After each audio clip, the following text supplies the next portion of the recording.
What would happen if you built a refuge for a persecuted people in a place where another people already lived? In the next few minutes, you'll learn why this moral quandary is at the root of the struggle between Israelis and Palestinians, and what you can do to help achieve a just peace for everyone in the region. First, there are a couple of things it's helpful to understand. One, many Jews fled harsh persecution in anti-Semitic Europe, especially the Nazi Holocaust. Zionists encouraged massive immigration to historic Palestine, at that time a British colony, where Jews had an age-old connection and where small Jewish communities had long existed among larger groups of indigenous peoples. But when the UN offered the Jewish immigrants the majority of the land for a new state called Israel, for the indigenous Palestinians who lived there, it was a massive destruction of life. They rejected the UN's partition plan, and several Arab states invaded the new state of Israel. Israeli forces essentially erased over 400 Palestinian villages and towns. By the end of the fighting, Israel controlled 78% of historic Palestine. And when 750,000 Palestinians who fled or were expelled during fighting tried to return to their homes where the new state now stood, they were permanently barred by the Israeli government. While over 100,000 of their relatives and neighbors who hadn't left became second-class citizens of the new state, along with the new Jewish majority. Today, Palestinian refugees and their descendants number in the millions. Most are in the Gaza Strip, the West Bank, and Jordan.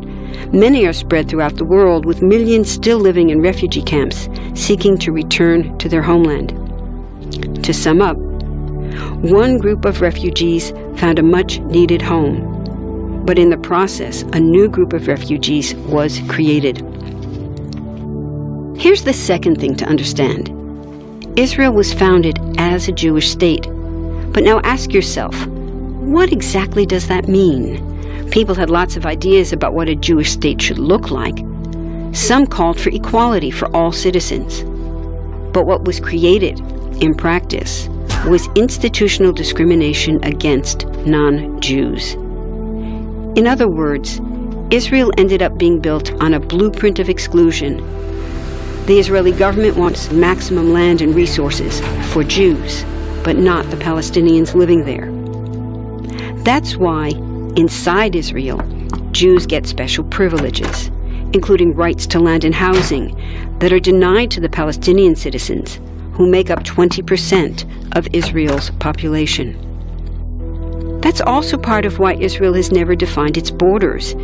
In fact, they still hold on to land, the West Bank and Gaza, that they conquered in the war in 1967. Since then, Israel has built Jewish settlements throughout the occupied West Bank, building Jewish-only cities and supplying them with infrastructure like roads and army camps, schools, and even a college. Military occupations are meant to be temporary, but after 40-plus years, this one looks permanent and entirely unjust.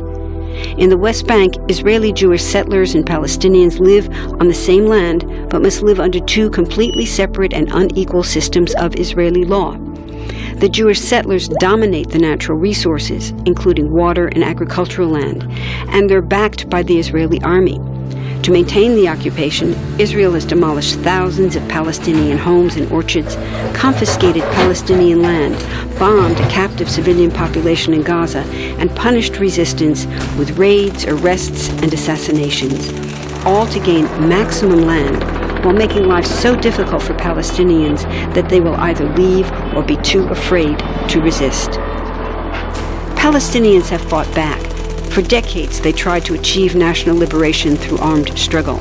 Some groups still do, but the majority now support popular protest instead. The deeply harmful pattern of control, repression, and violence profoundly harms Palestinians living under occupation and Israelis living as occupiers.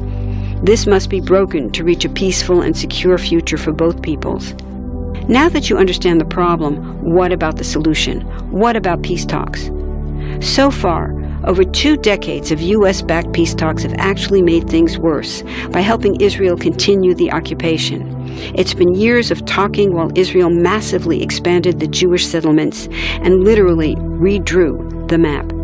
Peace talks are good if they're real, but not when they're theater to cover a land grab. So now what? The current world superpower, the United States, has been a terrible friend, enabling Israel's destructive and self-destructive expansion onto Palestinian land by funding the Israeli military, the biggest recipient of U.S. foreign aid in the world. But there's another superpower that can make the difference: you. There's a movement with hundreds of thousands of people just like you across the world, including Palestinians and Israelis, protesting, educating, divesting, and boycotting, all to bring nonviolent international pressure on Israel to stop violating human rights of Palestinians. Throughout history, where governments have failed to push for justice, people just like you, like us, have taken the lead and won. Now it's the Palestinians' turn for freedom and justice. We can pressure Israel to end the occupation and the discrimination.